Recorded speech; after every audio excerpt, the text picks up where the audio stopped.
My dad has been growing the business his father started and turning a profit. He very recently confirmed to surrender an exquisite villa, still a mansion, and give it for my personal use. But I realize that which is yours, very rightfully, is mine as well, my husband. This mansion now belongs to me, and I will employ you as a housemaid. If you're not feeling that, well, then perhaps divorce is an option.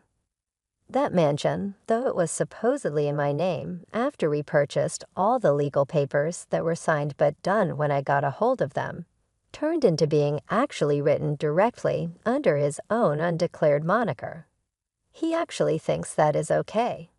Does he understand the potential gravity of what this could mean to himself? My name is Aaron, and while I don't intend to boast, I was born into a wealthy family. My father, the CEO of several companies, inherited the business from my grandfather, who initially started a small shop repairing and selling TVs and music systems. Over time, the company flourished, expanding into various branches and diversifying into the IT sector. My father's foresight in selling computers and accessories before they gained widespread popularity proved to be a lucrative move. Besides this, he ventured into real estate, collaborating with local businesses, and actively contributing to community development. My mother served as the vice president of the company. After studying it in college, I joined the family business. Despite the outward appearance of affluence, we didn't live as extravagantly as portrayed in TV dramas. My father believed in instilling good values, rejecting the notion that spoiling a child aids in their responsible growth. Our family home was spacious, and we had a maid. But as a child, I actively participated in household chores. Dining at fancy restaurants occurred infrequently, and our international travels were limited to once a year, with the majority being local trips. My school life seemed quite ordinary, and it would have been challenging for anyone to guess that my family was affluent due to my unassuming demeanor. I dated guys within my age group, just like any other girl. Among them, Michael, who later became my husband, was one of my colleagues at the same workplace. During those times, I worked as a sales representative and office manager at an aid-related shop, and Michael was also a sales rep there. I chose not to disclose that my father was the CEO to my coworkers, making it easier for Michael to approach me. I noticed that he was straightforward and had no reservations. Although I didn't seek extravagance, I'd always suggested places within Michael's budget during our dates. At restaurants, he would order generously, explaining that if there was extra, he'd eat it, opting for a cost-effective approach to enjoy a hearty meal. Some might have considered him a bit frugal, but I found it endearing. Unbeknownst to him, I earned several times more than he did, content with my fair compensation for the responsibilities I held. I unconsciously became accommodating. Michael, always keen on budget-friendly ways to satisfy his appetite, received my gestures with gratitude. During our dates, I'd often bought extra food or thoughtful gifts, knowing he would appreciate them. With shopping for clothes, I would add extra socks for him. And on occasions when I got a new bedspread, I'd include pajamas and a pillow for him. I genuinely enjoyed making him happy. Even when visiting his home, I willingly cooked for him and took care of the cleanup. Out of the blue, Michael proposed to me one day, expressing that there was no one better than me. At that moment, I hesitated, harboring reservations. After all, my father was the CEO of a major company, and he held a prominent position at my current workplace. I feared that if Michael were to discover this, he might reconsider our relationship. Deciding to take Michael to my parents' home for the first time, I aimed to introduce him to my family and disclose everything about our background. If he accepted it all, I would be more than willing to marry him. As Michael's inaugural visit to my family home approached, he appeared visibly nervous. However, my dad, though strict on occasion, generally exuded a calm demeanor, When I presented Michael as the man I was contemplating marrying, my father welcomed him with a warm smile, alleviating some of Michael's tension. Although surprised to learn about my father's CEO status, Michael managed to navigate the visit smoothly with my father's supportive demeanor. Upon leaving the house, Michael exclaimed about the enormity and magnificence of the residence, expressing gratitude for my father's kindness.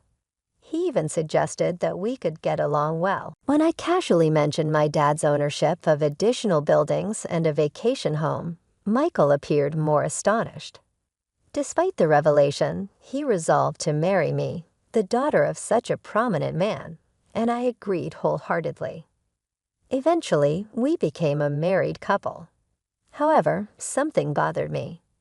At the moment of accepting his proposal, I noticed a slightly mischievous grin on Michael's face for a split second. Dismissing it as his quirky way of smiling, I didn't dwell on it, but perhaps had I paid more attention, I could have averted the impending tragedy. As Michael and I moved into a typical, not overly luxurious apartment, he seemed to grasp the significance of my father's status. Yet I never explicitly disclosed my income, maintaining a modest lifestyle. Gradually, Michael's demeanor changed. After a while, I balanced work and household responsibilities while he started demanding more. One evening, as I prepared dinner, he asked, "What's for dinner tonight?" In response, I informed him that I had prepared his favorite curry rice. However, to my surprise, he appeared dissatisfied. As he sat on the sofa, he expressed his desire for something like prime beef steak once in a while. This caught me off guard, as he had never complained about my cooking before. I pointed out that prime beef was quite expensive, but he clicked his tongue in annoyance, insisting that considering my father's earnings, indulging in prime beef occasionally should not be a big deal. Reluctantly, I agreed to get prime beef for the next day. Michael smirked, stating that we should be able to enjoy such things normally from now on. While my salary could afford such luxuries, my previous lifestyle had instilled a reluctance to spend so extravagantly. However, to avoid issues early in our marriage, I resigned myself to the decision to actually cook prime beefsteak. Unfortunately, Michael's lavish tendencies did not stop there. He frequently requested expensive ingredients for meals and specified upscale restaurants when we went out. His cravings extended beyond food, manifesting in desires for a TV larger than 60 inches, and even suggesting we should purchase a massage chair for the sake of relaxation after work. These remarks became more frequent, and I began to feel that it was getting out of hand. I questioned the need for such extravagant items, expressing my concern about the expenses involved. Frustrated, I finally retorted, asking him if he thought we were made of money. I challenged his extravagant lifestyle, stating that living so lavishly was unnecessary. In response, Michael made a displeased face and clicked his tongue again, expressing his discontent. He argued that as the husband, he contributed to the household expenses and insisted that I should listen to him. However, his statements puzzled me as his contributions, while appreciated, did not amount to a lavish sum. In fact, I contributed more, a fact I never disclosed to him. Despite my substantial financial input, he made these assertions without hesitation. This change in Michael's behavior left me questioning his mindset. He was not like this before, and I couldn't comprehend why he had changed. At that moment, I found myself in a state of confusion, unable to comprehend Michael's recent behavior. In response to his audacious requests, I decided to temporarily appease the situation by telling him, "All right, I'll think about it."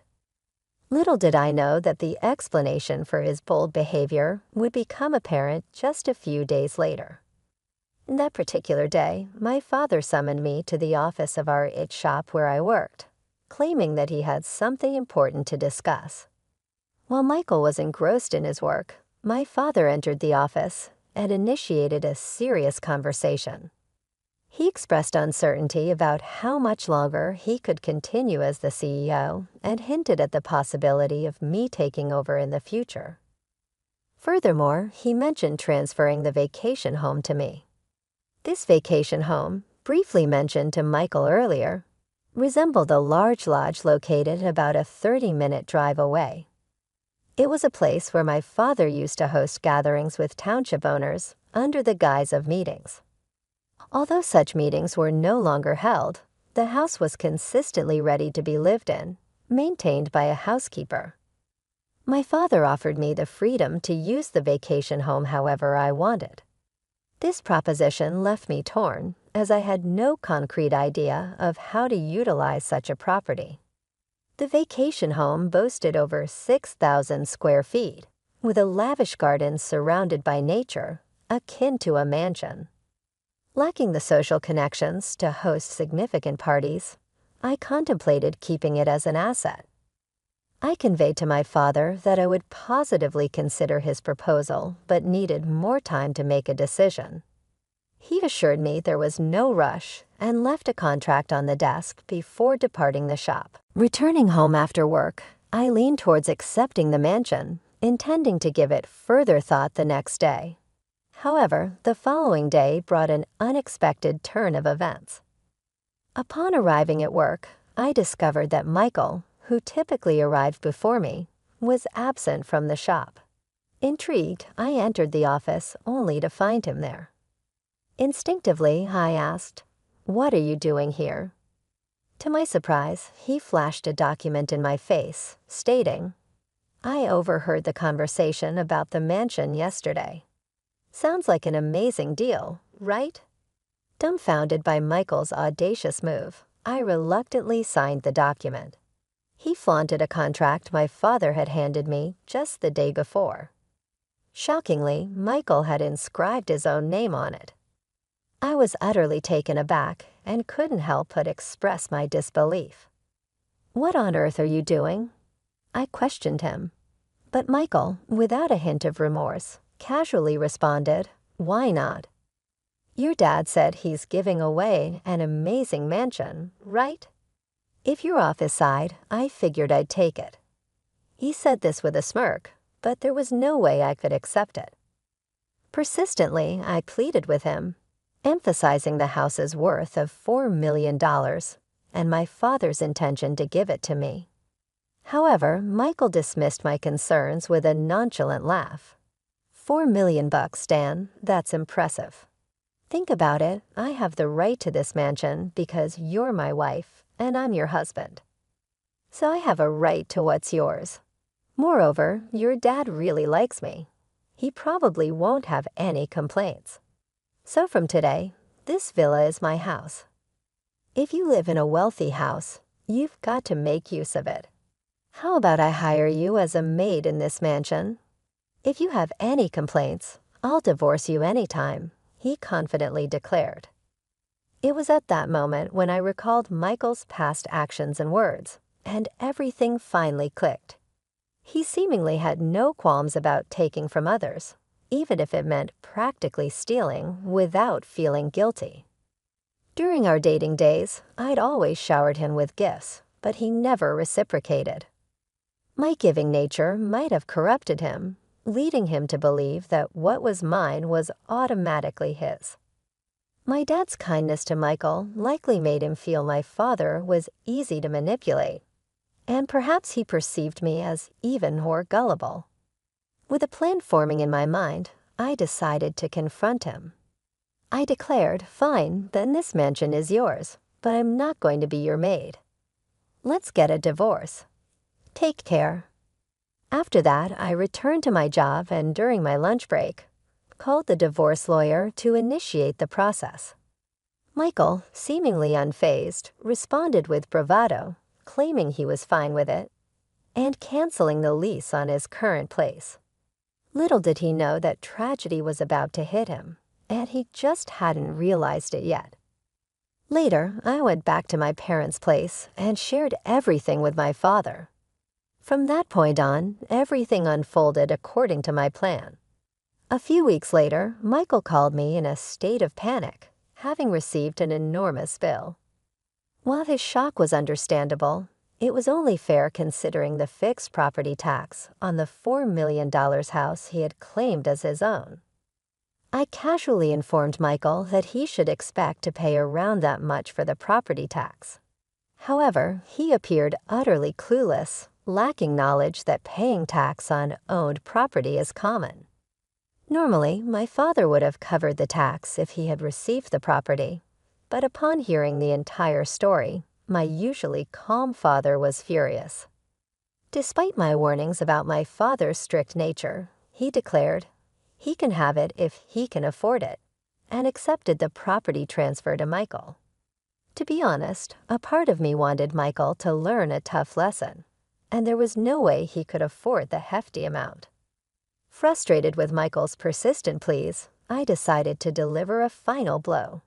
The annual property tax, I revealed, amounted to about $660,000. It dawned on me that Michael always had a mindset of trying to take advantage of his friends, possibly driving them away and leaving him without anyone to teach him common sense. Acknowledging that I may have been a bit unreasonable, I admitted that my once cute perception of Michael had drastically changed. Without any sympathy left, I hung up the phone. Subsequently, Michael couldn't sustain living in the house and faced forced eviction, realizing he couldn't afford it. My father reverted the property deed back to my name, incurring the gift tax himself. Meanwhile, Michael faced severe consequences. He was fired from his job and charged with unlawfully changing the property deed. He received scoldings from his parents and was shunned by acquaintances. Now jobless and friendless, he barely scraped by in a rundown apartment, working odd jobs. His parents were even considering disowning him. As for me, I've been gradually preparing to take over my father's company. My father once told me that success in business doesn't come from looking for shortcuts. Reflecting on the fact that I almost married Michael, I deeply understand the truth in his words. Inspired by my father's greatness, I push forward every day in my involvement in running the business.